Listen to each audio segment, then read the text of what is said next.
오늘은 창세기 우리 18장 16절에서 33절 말씀 가지고 아브라함의 중보라는 제목으로 하나님 말씀을 나누겠습니다. 우리가 지난 시간에 이제 창세기 18장 앞부분을 우리 함께 봤는데요. 창세기 18장에서 하나님께서 아브라함을 찾아오시죠. 하나님께서 아브라함을 찾아오시는 이유가 세 가지가 있다 말씀을 드렸습니다. 첫 번째 아브라함을 찾아오신 이유가 뭐였죠?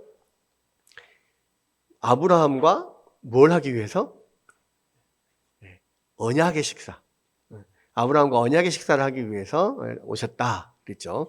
그러니까 하나님께서 그 전에 아브라함에게 나타나시거나 환상 속에서 말씀하시거나 많은 약속을 언약을 했습니다.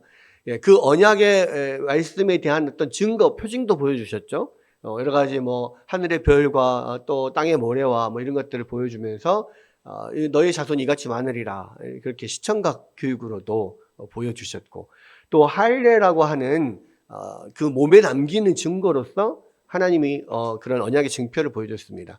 그런데 성경에 보면 또 그때 당시 고대 근동의 언약식, 그러니까 공식적인 계약 절차에는 마지막에 그 재물을 갈라놓고 그 사이로 계약 당사자 쌍방이 지나가고, 그리고 그 재물을 가지고 같이 언약의 식사를 하는 것이 언약 조인식의 마지막이었단 말이에요. 그런 것처럼 하나님께서 이제 이 아브라함과 맺은 그 언약에 대한 공식적인 어떤 언약 조인식으로 아브라함과 언약 식사를 하시기 오시는 거예요.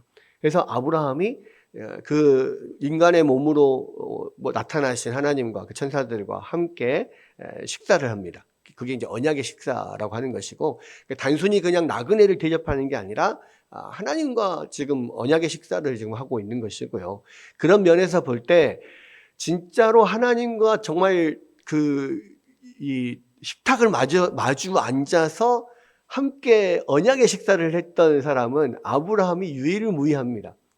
그런 의미에서 사실은 아브라함이 굉장히 어떤 상징적인 존재이고, 또 성경에서 굉장히 중요한 존재다 이렇게 이야기를 했었죠. 두 번째 이유가 있었습니다. 두 번째 이유가 뭐였죠? 누구를 위하여? 사라를 위하여. 사라의 믿음을 위하여서 하나님이 직접 찾아오셨어요. 왜? 그러니까 이미 창세기 17장에서 아브라함이 99세 때 아브라함에게 찾아오셔서 언약 갱신을 하시고, 내년 이맘때 아들을 낳을 거다, 그 이름을 이삭이라 해라, 분명히 아브라함에게 말씀을 하셨거든요. 근데 이게 아브라함 혼자서 이삭을 낳는 게 아니잖아요. 아브라함하고 사라가 같이 협력해서 이삭을 낳아야 되는데, 아무래도 이 사라는 그 이야기를 듣고 믿지를 못했던 것 같아요. 왜냐하면 이제 하나님께서 직접 찾아오셔서 그 이야기를 꺼내도 사라는 장막 뒤에서 지금 그 이야기를 들으면서, 아이고, 내가 이렇게 늙어서 이미 경수도 다 끊겼고, 우리 아브라함은 남편은 100세가 다 되는데 어떻게 그 아들을 낳겠냐, 이렇게 믿지 못하는 그런 웃음을 흘리잖아요. 거기에 대해서 하나님께서 말씀하시면서 네가 왜 웃느냐, 반드시 내년 이맘때 네가 아들을 낳을 것이고 그 이름을 이삭이라 해라. 이삭은 웃음이라는 뜻인데, 네가 내 이야기를 듣고 그렇게 믿지 못하고 웃었던 것을 네가 평생 기억하도록 해주겠다. 약간 이런 무서운 말이죠, 사실은. 그러니까 아브라함이 웃었던 웃음은 어떤 불신앙의 웃음이었다기보다는, 그러니까 내가 100세가 됐는데 이런 일이 일어난다고 허허허 이러면서 어떤 놀라면서 기대하면서 이런 어떤 웃음이었고요. 사라는 어떻게 그런 일이 있을 수 있어요? 말도 안 돼. 이런 웃음이었던 거예요. 그래서 불신앙의 웃음이어서 똑같은 웃음이라고 하는 이름을 짓지만, 사라는 평생 자신의 불신앙을 이삭을 부를 때마다, 웃음이라고 하는 웃음아라고 하고 부를 때마다 자신의 불신앙을 되새기게 될 것이고, 아브라함은 하나님께서 이런 놀라운 일들을 기쁜 일들을 이렇게 우리 가운데 이렇게 이루어 주시는 것에 대한 그러한 것들을 떠올릴 겁니다. 근데 어쨌거나 사라가 믿지 못하기 때문에 하나님께서 직접 찾아오셔서 사라에게 말씀을 하시는 거거든요. 근데 왜 그러냐면 결국은 이 아브라함과 사라를 통해서 하나님의 약속이 이루어지는 거거든요. 그거는 이미 저기 아담으로부터 거슬러 올라가서 아담과 하와에게 말씀하셨던 여자의 후손을 통한 그 인류의 구원, 그 구원의 역사가 바로 아브라함과 사라를 통하여서 이루어지고 그 자손을 통하여 천하 만민이 복을 얻게 하겠다. 이 계획이 이루어지는 겁니다. 그래서 이 사명으로 부르심을 받은 것은 아브라함만이 아니라 사라도 함께 부르심을 받았기 때문에 사라도 믿음으로 그 일을 행해야 되는 거예요. 여러분, 우리가 믿음으로 행하지 않아도요, 하나님은 하나님의 뜻대로 모든 일을 이루실 수 있어요. 그러나 하나님은 그냥 단순히 하나님이 모든 일을 그냥 다 하시려 하고 하지 않고 반드시 하나님의 자녀들을 통해서 또 하나님의 자녀들의 믿음을 통하여서 이 일을 이루시고자 하거든요. 그렇기 때문에 이 아브라함과 사라가 똑같이 이 하나님의 언약에 대한 믿음을 가지고 이 역사에 동참해야만 의미가 있는 것입니다. 그러니까 사라가 믿지 않더라도 사라가 분명히 1년 뒤에는 아들을 낳을 거예요. 그럼에도 불구하고 사라가 믿음을 갖고 일을 하도록 하나님이 찾아오시는 거란 말이에요. 그런 면이 이제 두 번째 이유이고요. 이제 오늘 우리가 살펴본 이 내용 가운데 마지막 세 번째 이유가 나옵니다. 그 세 번째 이유가 뭐냐? 바로 아브라함에게 이 소돔의 멸망에 관한 이야기를 전달하기 위해서 하나님께서 찾아오시는 거죠. 이제 여기서 보면 16절에 그 사람들이 거기서 일어나서 소돔으로 향하고 아브라함은 그들을 전송하러 함께 나가니라. 여호와께서 이르시되 내가 하려는 것을 아브라함에게 숨기겠느냐. 아브라함은 강대한 나라가 되고 천하 만민은 그로 말미암아 복을 받게 될 것이 아니냐. 그러니까 여기서 17절에 보면 내가 하려는 일을 아브라함에게 숨기겠느냐. 아브라함에게 숨길 것이 없다라는 거예요. 왜냐하면 아브라함은 이 하나님과 함께 그 식탁에 동참하는 유일한 하나님의 친구나 하나님의 벗이라고 말할 수 있는 그런 존재예요. 그래서 친구라고 하면 어떤 비밀을 공유할 수 있는 그런 존재를 이야기하거든요. 그러니까 아브라함이 하나님의 벗으로 불리는데 내가 그 아브라함에게 어떤 비밀을 함께 공유할 수 있지 않냐. 비밀을 가질 이유가 없다라는 건데 그렇게 숨기지 않는 이유가 밑에 쭉 나옵니다. 18절에 뭐라고 나오냐면 아브라함은 강대한 나라가 되고 천하 만민은 그로 말미암아 복을 받게 될 것이 아니냐 그랬어요. 이 이야기는 뭐예요? 이 이야기는 하나님이 아브라함에게 약속하신 이야기죠. 그렇죠? 아브라함이 천하 만민이 아브라함의 후손을 통하여서 복을 받게 됩니다. 그런데 왜 이것이 아브라함에게 소돔의 멸망에 대한 이야기를 전해주는 이유가 되냐면 그 아브라함으로 인하여서 복을 받게 되는 천하 만민 가운데 소돔도 포함되는 거예요. 그렇죠? 그러니까 하나님의 복에서 지금 소돔이 제외되는 이 일은 하나님께서 아브라함에게 말씀하셨던 천하 만민이 아브라함을 통하여서 복을 받게 되는 이 일들 가운데서 소돔이 제외되는 일이거든요. 그러니까 이것은 하나님의 일만이 아니라 아브라함에게도 관련된 일인 거예요. 그래서 아브라함에게 그 일을 지금 말씀을 하시는 겁니다. 그것이 이제 첫 번째 이유고요. 두 번째 이유가 뒤에 나오는데 19절에 보면 내가 그 자식과 권속에게 명하여 여호와의 도를 지켜 의와 공도를 행하게 하려고 그를 택하였나니 이는 나 여호와가 아브라함에게 대하여 말한 일을 이루려 함이니라. 그러니까 하나님께서 아브라함을 택하신 이유 가운데 하나, 아브라함에게 약속하신 일들을 이루시게 하면서 뭘 하게 하냐면 그 자식과 권속들을 명하여, 그러니까 가르쳐서 여호와의 도를 지키고 그 의와 공도를 행하게 하려고 택하셨다는 거예요. 그 이야기 무슨 이야기냐면 하나님의 하나님이 의롭고 정의로우신 분, 공의로우신 분이라고 하는 것을 직접 그 자녀들에게 보여주고 가르치고 또 그런 하나님의 공의와 정의의 하나님, 공의의 하나님의 자녀들인 하나님의 택하신 백성들인 너희 백성들도 당연히 그러한 공의와 정의를 행해야 될 것이 아니냐, 이것들을 가르치도록 하기 위해서 아브라함을 택하셨다는 겁니다. 그래서 아브라함에게 이 소돔의 멸망에 관한 이야기를 지금 전해주는 거예요. 왜? 소돔이 왜 멸망을 한가요? 왜 소돔이 하나님의 심판을 받아요? 하나님의 의를 이루지 못하기 때문에. 하나님 앞에 그 죄악상이 너무 심하잖아요.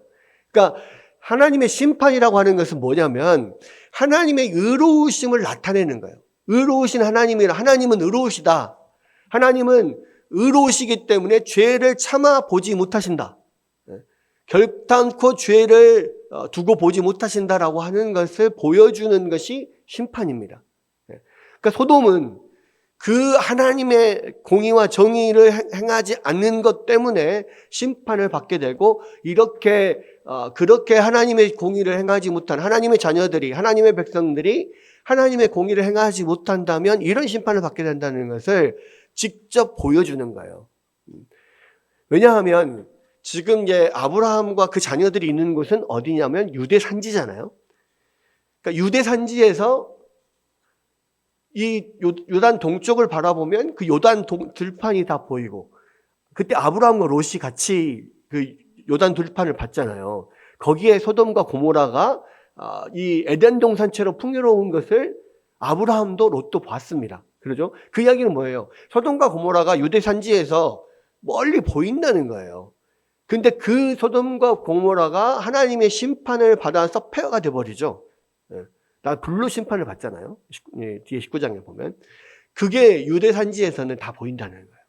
그래서 이것은 하나님은 공의의 하나님이시고 하나님의 공의를 행하지 못하는 하나님의 백성들, 또 피조물들은 반드시 심판을 받는구나라는 것을 이 아브라함과 아브라함의 자손들에게 이것을 어떤 역사적인 그런 표지로 내지는 지금 현재 그 시각적인 교보제로 보여주는 거예요. 그러면서 이 공의의 하나님, 정의의 하나님이신 하나님의 백성들로서 공의를 지키게 하라. 이것을, 이 공의를 가르치도록 하기 위해서 내가 너를 불렀다. 그리고 이 일을 이야기한다라는 겁니다. 그것이 이제 두 번째 이유인 거예요. 그 다음에 세 번째 이유가 있어요. 뭐냐면, 19절에서 이어지는 면이기도 하지만, 여호와께서 또 이르시되 소돔과 고모라에 대한 부르짖음이 크고 그 죄악이 심히 무거우니 내가 이제 내려가서 그 모든 행한 것이 과연 내게 들린 부르짖음과 같은지 그렇지 않은지 내가 보고 알려 하노라. 그러니까 소돔과 고모라에 대한 부르짖음이 크다. 부르짖음이 크다는 말은 무슨 말입니까?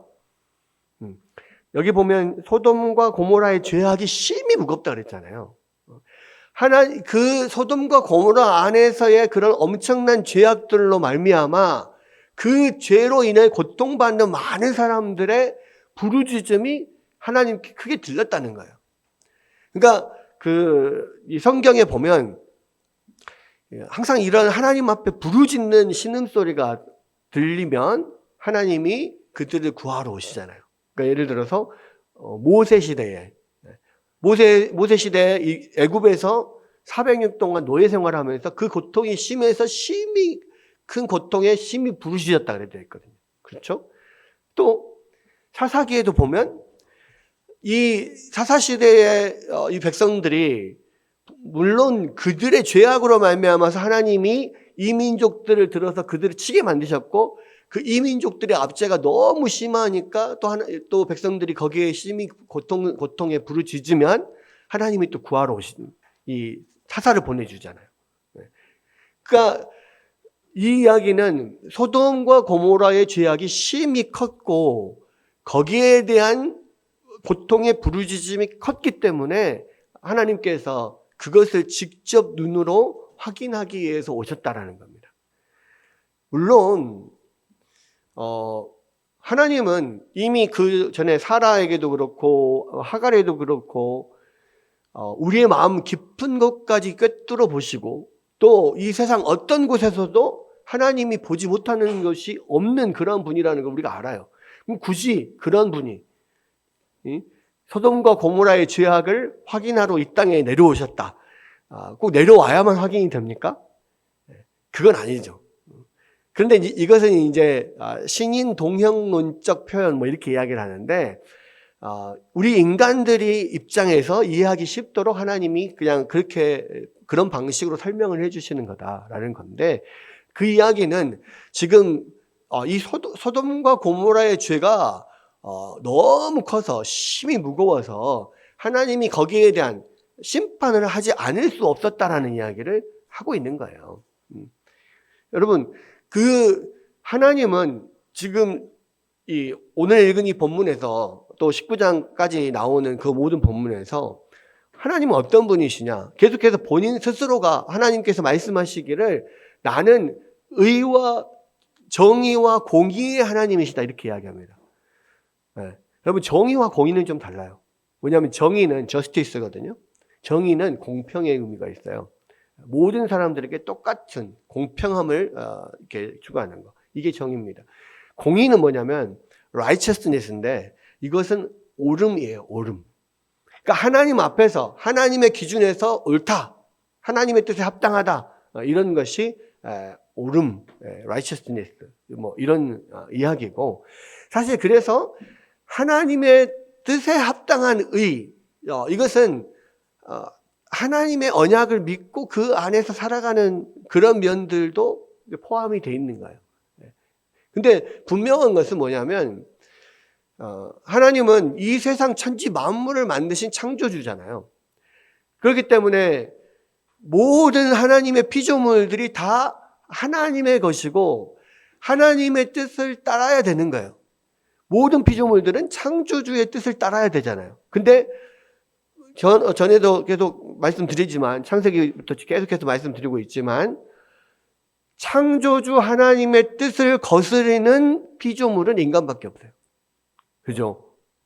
이 세상의 모든 피조물들, 생물이건 무생물이건 하늘에 뜨는 태양이건 달이건 모든 동물들이건 식물들이건 다 하나님이 창조주이신 하나님이 정하신 법칙에 어긋나게 행하는 것들이 하나도 없다고요. 근데 오직 인간만 하나님의 뜻을 거슬러요. 네. 우리 인간들이 처음부터 아담의 후손들, 아담이 범죄한 이후에 그 태어나는 모든 자들이 다 태어나면서부터 죄 안에서 태어나거든요.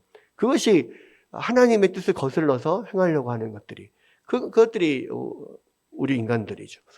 여러분, 그럼에도 불구하고 우리가 아무리 죄악 가운데 오염되어서 태어나서 하나님의 뜻을 자연스럽게 거슬린다고 해서 그것이 옳은 것은 아니라는 거죠.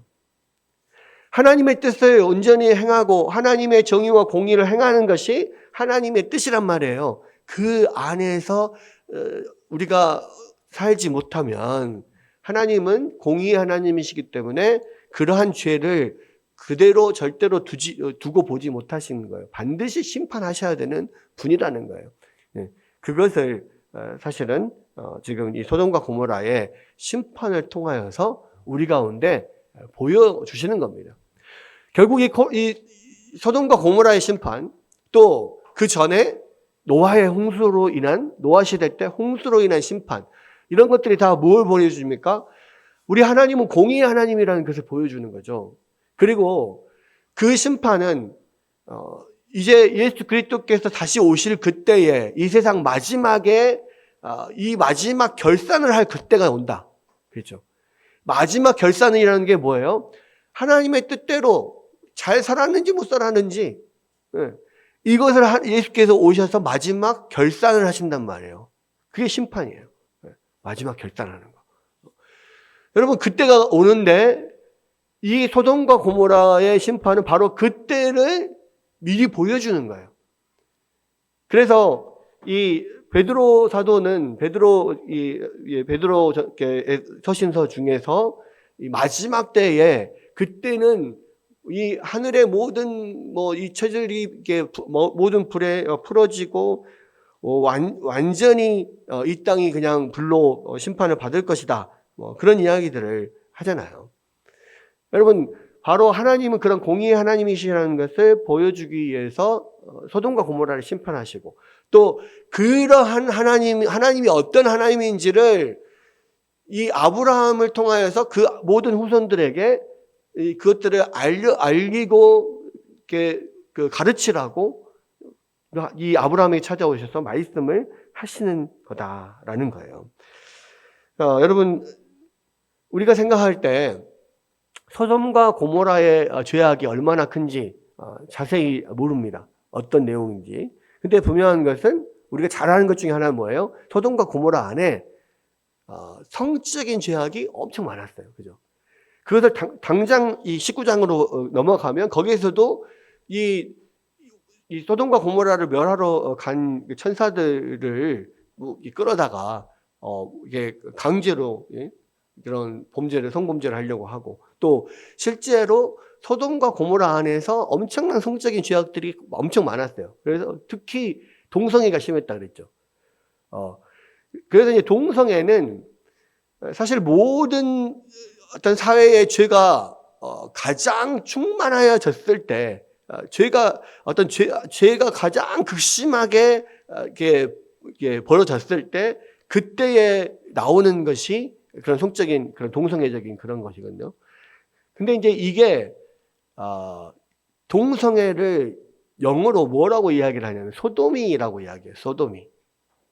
소도미가 어디서 나오냐면 소돔에서 나오는 거예요. 그러니까 소돔 사람들처럼 행한다라는 의미에서 소도미 이렇게 해요. 이게 소도미가 동성애라는 의미예요. 단어 자체가. 그만큼 소돔과 고모라가 그런 성적인 죄악이 엄청나게 컸다라는 것을 나타내거든요. 근데 우리가 아는 것은 소돔과 고모라가 그런 성적인 죄악이 심했다. 이 성적인 죄악은 모든 죄의 마지막에 나타나는 세기 말적인 어떤 그러한 범죄다. 보통 이렇게 보는데, 그것 외에도 성경에 보면 여러 가지 죄악들이 있습니다. 대표적으로요, 에스겔 16장 49절 50절을 보면 뭐라고 되어 있냐면, 내 아우 소돔의 죄악은 이러하니 그와 그의 딸들에게 교만함과 음식물의 풍족함과 태평함이 있으며, 또 그가 가난하고 궁핍한 자를 도와주지 아니하며 거만하여 가증한 일을 내 앞에서 행하였음이니라. 여러분, 여기서 보면 소돔의 죄악들 중에 하나가 뭐였냐? 교만함이라 했습니다. 그들이 교만함. 왜? 그들이 풍족하고 만사태평하고 살만하니까 교만하였다는 거예요. 교만은 어떤가요? 교만이라고 하는 것은 이 모든 권위를 인정하지 않고 결국 궁극적으로는 하나님의 권위까지도 인정하지 않는 것, 이것이 교만입니다. 여러분, 교만이라고 하는 것이요, 교만이 온 사회에 팽배해지면은요, 권위를 인정하지 않는 사회가 돼요. 근데 여러분, 요즘 시대가 어떻습니까? 요즘 시대가요, 교만한 시대예요. 왜? 권위를 인정하지 않으니까. 학교에서부터 이미 선생님의 권위는 저 바닥으로 떨어진 지 오래됐어요. 그죠? 옛날에는 저희 때만 해도 선생님은 학생들을 때리는 사람이었고, 우리는 잘못하면 맞는 사람들이었어요. 근데 지금은요, 선생님은 학생을 못 때려. 학생은 선생님을 때려. 이런 이상한 시대가 됐다고. 그죠? 교만함뿐만이 아닙니다.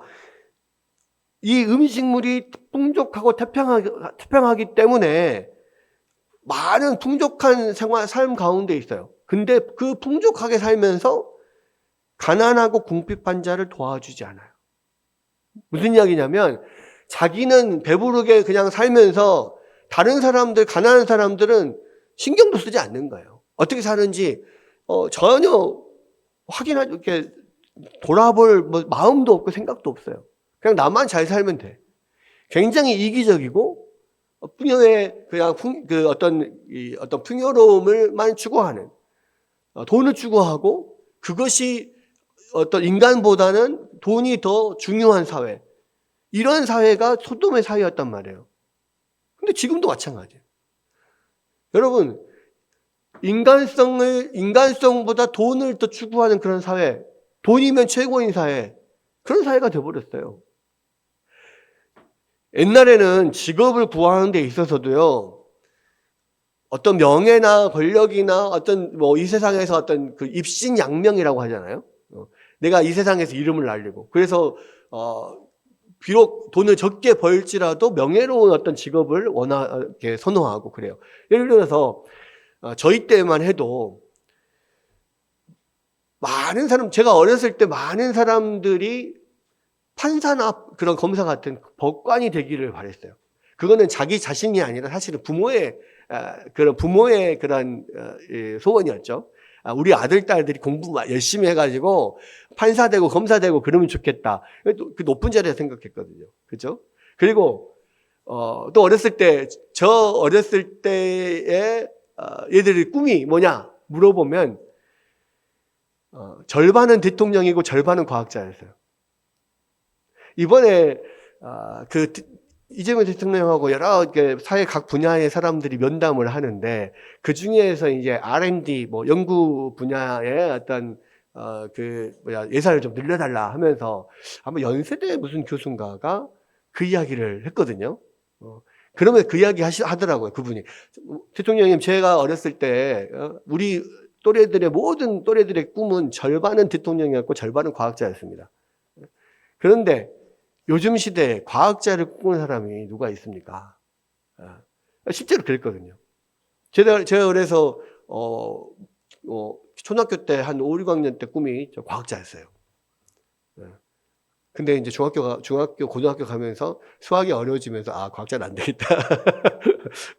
생각을 하기도 하고, 또 외교관이라고 하면 또 다른 꿈이 이제 생겨가지고, 그렇기도 한데, 정말 그랬었거든요. 그리고 그때는 굉장히 그런 과학 분야에, 기초산업 분야, 과학 분야에, 투자도 많이 했었고요.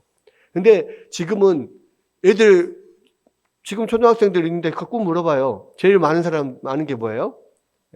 예. 축구선수? 연예인? 돈 많이 버는 직업? 유튜버? 이런 거란 말이에요. 여러분, 무슨 이야기냐면, 이제는, 어떤 명예나, 어떤 이름을 날릴 만한 그러한 직업보다는 돈을 추구하는 그런 사회가 되어버렸다고요.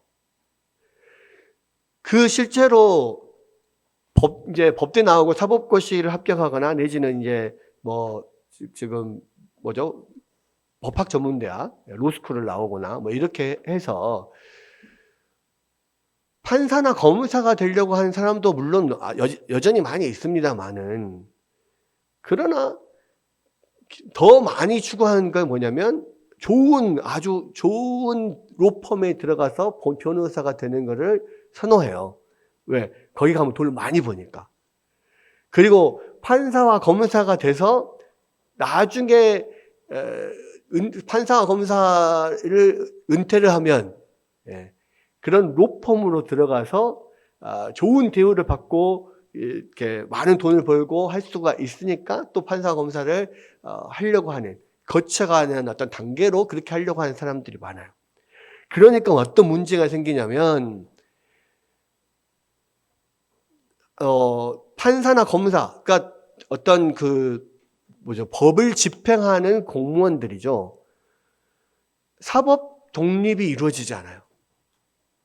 그러니까 모든 사회가 공정한 사회가 되려면요, 재판부가 사법부가 공정해야 되거든. 그러니까 어떤 정치적인 어떤 이념에 흔들리지 않아야 되고, 사리사욕에 이게 흔들리지 않아야 돼요. 이 판결이. 근데 많은 경우에 판결이 결국은 돈에 의해서 흔들려. 그리고 판사가 판단을 할 때요, 또 검사가 어떤 기소를 할 때요, 나중을 생각한다고. 내가 은퇴해서 어떤 로펌에 들어가거나 이렇게 해서 그 노후에 어떤 돈을 많이 벌려면 내가 여기에서 이렇게 판단하면 안 되고 이쪽 편을 들어줘야 되지. 이런 식으로 많이 작용을 해버려요. 그래서 그러니까 정관예우라는 게 있기 때문에 그래서 결국은 사법부가 흔들리는 거야. 여러분 이게 어떤 이야기냐면 이 사회가 이제는 어떤 명예나 권력이나 그 어떤 것 위에도 어떤 것보다도 그 위에 돈이 있다는 거예요. 돈이 최고의 권력이고 최고의 명예인 사회가 돼버렸어요. 근데 그 사회가 어떤 사회였냐면 소돔과 고모라였다. 돈이라면 인간성마저 파는 그러한 시대. 근데 이 시대가 소돔과 고모라에 못지않은 시대예요. 성적인 죄악 지금도 난리잖아요. 동성애가 이렇게까지 우리나라에서 이렇게 많이 퍼져갈지는 저는 상상도 하지 못했어요. 제가 군대 갔을 때, 그러니까 제가 대학교 1학년 때죠. 벌써 30년 전이네요. 벌써 30년 전이에요. 대학교 1학년 때 우리 학교 안에 최초로 동성애 동아리가 생겼습니다. 아마 대한민국 최초였던 것 같아요. 마음 001이라고 동성애에 관심 있는 사람들이 동아리를 만들었어요. 사실 그때는 굉장히 뭔 이런 데가 다 있어. 뭐 하는 애들이야. 막 그랬거든요. 이게 도대체 왜 이런 걸로 이 동아리를 만들어? 뭐 이런 생각을 했거든요. 이게 지속될 거라고 생각하지 않았어요. 근데 제가 군대를 갔다 와가지고 복학을 했는데 이게 엄청 커진 거야. 나중에는 좀 있다가 이제 뭐 큐어 축제 같은 걸 하네. 지금 어떻게 됩니까? 그 동성애자들이 어떤 소수의 그런 성적인 성소수자라고 하잖아요. 이런 것들을 자기들의 권리를 법으로 보장해달라고 그런 법들을 지금 막 만들려고 하고 있잖아요. 차별금지법이 이제 거기에 전초전인 거죠. 그러죠. 그러면 차별금지법이 통과가 되면 지금 모든 그 나라의 다른 외국의 사례들을 보면 차별금지법이 통과가 되면 그다음부터는 이제 동성결혼을 허용해달라 이렇게 나오고 동성결혼뿐만 아니라 동물과의 결혼도 인정해달라. 그래서 실제적으로 인정해 주는 데가 있어요. 개하고 결혼하고 막 이런 나라가 있다니까요. 이게 도대체 무슨 일이에요, 이게. 이거야말로 소돔과 고모라 아닙니까? 여러분, 우리가 생각할 때는 소돔과 고모라가 엄청나게 죄악된 사회이기 때문에 그냥 하나님의 불로 심판을 받아야 마땅하다 이렇게 생각을 하잖아요. 그런데 그때 소돔과 고모라의 시대의 그런 생활상이나 지금이나 하나도 다를 게 없다고. 여러분, 우리가 지금 소돔과 고모라에 살고 있는 거예요. 근데 여러분, 하나님께서 뭐라 그랬습니까? 아브라함과 그의 자손들에게 이 공의의 하나님을 가르치도록. 하나님은 공의의 하나님이시고 죄를 절대로 두고 보지 않으시고 반드시 심판하시는 분이라는 것을 가르치도록 아브라함을 부르셨다는 거예요.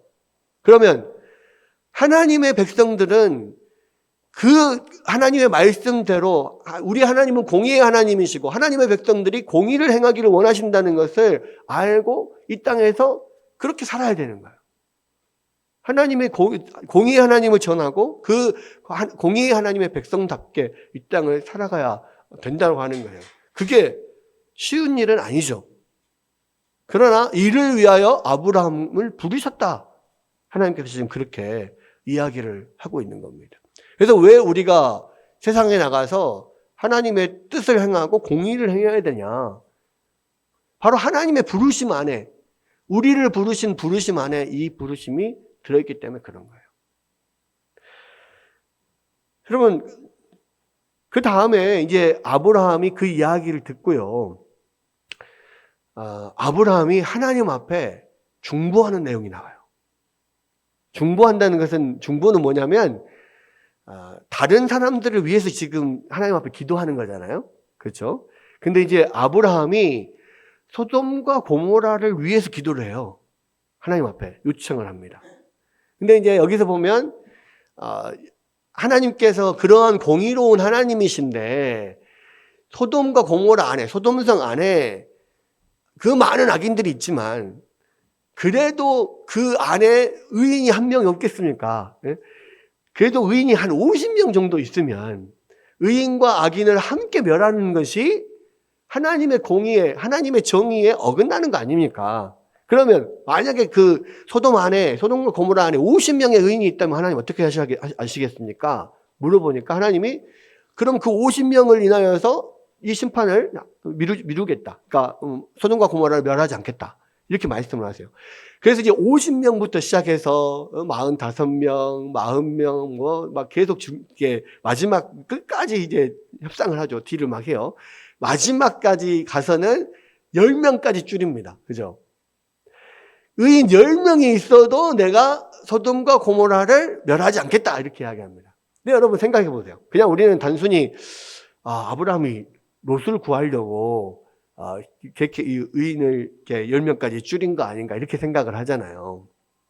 근데 여러분 만약에 그냥 아브라함이 자기 조카 소돔 안에 있는 자기 조카 롯만을 구하려고 했다면 이렇게 할 이유가 없죠. 그냥 하나님 소돔과 고모라를 멸할 때 우리 조카 롯을 좀 기억해 주십시오. 롯과 그 가족들을 좀 구해 주십시오. 이렇게 할 수 있거든요. 근데 롯과 그 가족들만 구해달라 하지 않았어요. 또 예를 들어서 의인 50명이 있다. 50명이 있으면 그 50명을 구해주면 되잖아요. 의인 10명이 있으면 그 의인 10명을 구해주면 되잖아요. 근데 그 50명 때문에 소돔과 고모라를 멸하지 않게 하겠다. 지금 아브라함은 계속해서 이야기를 하는 거예요. 그래서 아브라함이 지금 이 하나님께 구하는 것은 단순히 그 안에 있는 의인들을 구하기 위해서 지금 중보를 하는 게 아니고요. 이 소돔과 고모라 전체를 구하기 위해서 하나님 앞에 지금 중보를 하는 거예요. 그렇잖아요. 50명만 구하려면 그 50명만 구해 주십시오. 이렇게 이야기하면 되고. 롯을 구하려면 롯만 구해 주십시오. 이러면 되는데. 아브라함은 그 50명으로 인하여서 또 그 10명으로 인하여서 이 소돔과 고모라를 멸하지 말아 주십시오. 지금 이렇게 이야기를 하는 거거든요. 그런데 하나님은 또 그렇게 하시겠다는 거야. 여러분, 왜 그럼 아브라함이 그렇게 굳이 그럴 필요도 없는데 이 악한 소돔과 고모라를 위해서 하나님 앞에 긍휼을 요청하는 것일까요? 왜 그러는 걸까요? 아브라함은 하나님 입장에서 지금 이야기하고 있는 거예요. 그러니까 하나님도 아브라함에게 감추시는 것이 없는 것처럼 아브라함도 하나님과의 그런 하나님 마음을 충분히 알고 서로 교통하고 있는 거예요. 그래서 아브라함이 그렇게 요청하는 것은 사실은 하나님의 마음이야. 하나님은 공의와 정의의 하나님이시지만 또한 하나님의 당신의 손으로 만드신 피조물을 끝까지 사랑하시고 긍휼히 여기시는 하나님이라고. 그렇죠? 여러분, 그래서요, 아브라함이 지금 구하는 것은 사실은 하나님의 마음을 알아서 그 하나님의 마음을 가지고 지금 구하는 거예요. 하나님은 공의의 하나님이시지만 또한 사랑의 하나님이고 그 심판 가운데서도 긍휼을 잃지 않는 하나님이시라고요. 이거는 아브라함에서부터 나타나지만 나중에 모세 시대에서도 하나님이 그렇게 소개하잖아요. 나는 아브라함의 하나님, 이삭의 하나님, 야곱의 하나님이다. 나는 심판 가운데서 이 긍휼을 잃지 않는 하나님이다. 은혜의 하나님이다. 이런 것들을 그 이후로도 계속해서 말씀하시거든요. 그렇죠? 여러분, 그래서요, 우리가 생각할 때는 우리는 정말 약하고 힘이 없는데 정말 도움이 필요한데 착한 사람들, 이런 사람들은 우리가 내게 있는 모든 것을 다 던져서도 도와주고 싶은 마음이 들어요. 그렇죠? 근데 여러분, 진짜 도움이 필요하고 어렵고 힘든데 사람이 악해. 뭔가 나를 이기적인 것 같고 뭔가 나를 이용해 먹으려고 하는 것 같고 그런 사람은 도와주고 싶지 않죠. 그죠? 근데 그뿐만 아니라 연약하고 도와줘야 될 사람도 아니고 엄청나게 나보다 힘도 세고 강해. 근데도 악한 사람이 있죠. 그런 사람을 위해서는 내가 뭔가를 해주고 싶은 마음이 전혀 들지 않죠. 근데 하나님은 그렇지 않다고. 하나님은 그런 소돔과 고모라처럼 악한 사람들조차도 하나님은 그들의 죄 때문에 그들을 심판하여야 되시는 하나님이심에도 불구하고, 그럼에도 불구하고 그들에게 긍휼한 마음을 가져요. 동시에 하나님의 자녀들에게도 그러한 하나님의 마음을 알아서 그들에게 긍휼을 베푸시기를 원한다는 거예요. 결국 이 일을 나중에 예수님이 뭐라고 우리한테 이야기합니까? 너의 원수를 사랑하라 이야기죠. 원수를, 너에게 악하게 행하고 너희를 괴롭히는 사람들을 사랑하고 오히려 그들을 위해서 기도해주고 그들을 위해서 축복해주라, 이렇게 이야기합니다. 왜 그런가요? 왜 그렇게 어려운 일을 우리 가운데 시키죠? 하고 싶지 않은 일을 왜 시키죠? 그게 하나님의 마음이라는 거예요. 그게 하나님의 마음이고, 하나님의 백성들은 그 하나님의 마음을 알고 그 하나님의 뜻을, 하나님을 기쁘시게 하는 방향으로 우리가 행하고 살아야 된다 이거예요. 그것이 우리가 하나님을 기쁘시게 하는 거라는 거죠. 아브라함이 그렇게 그 악한 소돔과 고모라를 위해서 하나님 앞에 기도하고 긍휼을 구했던 것처럼 우리도 이 땅에 살아가면서 그 악한 사람들을 위해서 하나님 앞에 긍휼을 구하고 기도해야 된다는 거예요. 왜? 그것이 하나님의 마음이니까. 여러분, 소돔과 고모라는요, 의인 10명이 없어서 멸망당했어요. 근데 나중에 하나님의 백성들 이스라엘이 세워지고, 마지막에 북이스라엘 남유다가 갈라지고, 두 이스라엘과 유다가 마지막 유상 숭배의 제약에 달해서 마지막 끝에 하나님이 결국엔 북이스라엘도 남유다도 하나님이 멸망시키잖아요. 심판을 하시고, 물론 그 사람들을 또 아수르나 내지는 바벨론으로 이주시켰다가 70년 만에 다시 회복하게 하십니다. 그건 하나님의 긍휼하심인데, 결국은 하나님이 세운 이스라엘이 망하게 됐을 때, 그 예루살렘이 끝까지 항거하다가 마지막에 함락이 되면서 망하게 됐을 때, 하나님이 예레미야를 통해서 하신 말씀이 있어요. 소돔과 고모라는 의인 10명이 없어서 망했는데요, 예루살렘은 의인 몇 명이 없어서 망했을까요? 역시 눈치가 있습니다. 의인 한 명이 없어서 망했어요. 뭐라고 이야기를 하냐면, 보십시오. 예레미야 5장 1절에 보면 뭐라고 되어 있냐면, 너희는 예루살렘 거리로 빨리 다니며 그 넓은 거리에서 찾아보고 알라. 너희가 만일 정의를 행하며 진리를 구하는 한 사람이라도 찾으면 내가 이 성읍을 용서하리라. 예레미야가 이 이스라엘의 마지막 예루살렘이 함락될 때 있었던 마지막 거기에 있던 선지자잖아요. 예레미야에게 이 성읍 안에 의인 한 사람이라도 있으면 내가 이 성읍을 멸하지 않겠다 그랬어요. 결국은 그 의인 한 사람이 없어서 망한 거예요.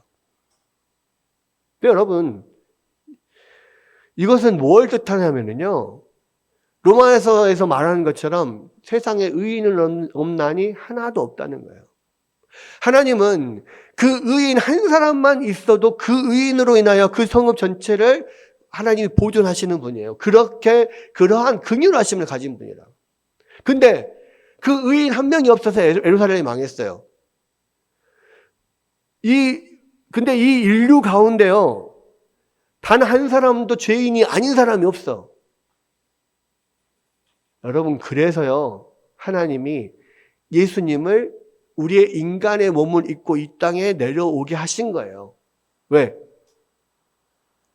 그 의인 한 사람 때문에 하나님이 그들이 멸망하지 않도록 하나님이 구원하시기 위해서 참된 의인이신 예수 그리스도를 이 땅에 보내신 거예요. 왜? 이 세상에서는 한 사람도 의인이 없으니까 하나님이 그 의인을 하나님이 보내시는 거예요, 그냥.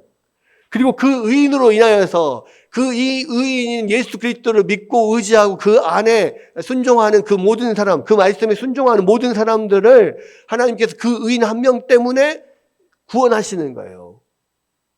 여러분, 이게 이 소돔과 고모라 이를 멸망을 앞두고 아브라함과 이야기한 그 내용 가운데 하나님이 어떤 분인가가 다 드러나 있습니다. 그리고 왜 하나님이 우리 가운데 예수 그리스도를 보내셔야만 하는지가 나타나 있는 거예요. 하나님은 참된 공의의 하나님이시지만요, 또한 긍휼의 하나님인 거예요.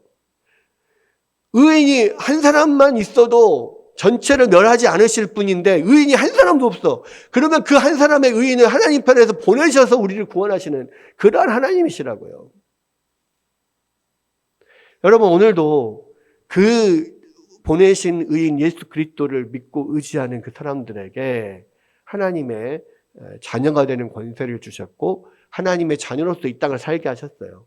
그리고 이 땅에서 바로 그런 하나님의 공의와 하나님의 긍휼하심, 사랑을 전파하고 그런 하나님에 대해서 알리도록 우리를 택하여 부르셨다고요. 아브라함을 그렇게 택하여 부르셨던 것처럼 우리도 그렇게 택하여 부르셨어요. 그래서 우리가 이 땅에서 하나님의 자녀답게 살아야 될 이유가 하나님의 공의를 행하고 하나님의 그런 마음으로 긍휼을 베푸는 그러한 일들을 해야 될 그러한 이유가 바로 여기에 있는 거예요. 아브라함의 이 소돔과 고모라 그 악한 그 성을 위하여서 중보했듯이 우리도 이 악한 세대를 위해서 우리가 중보하고 기도해야 되고 하나님의 의와 하나님의 긍휼하심이 이 땅에서 이루어지도록 우리가 이 땅에서 하나님의 손과 발이 돼서 이 땅에 그 하나님의 의와 사랑을 나타내야 되는 겁니다. 그것을 위하여서 우리를 부르셨다는 것을 여러분 기억하고 이 말씀 붙잡고 여러분 살아가는 여러분 되시기를 주의 이름으로 축원합니다.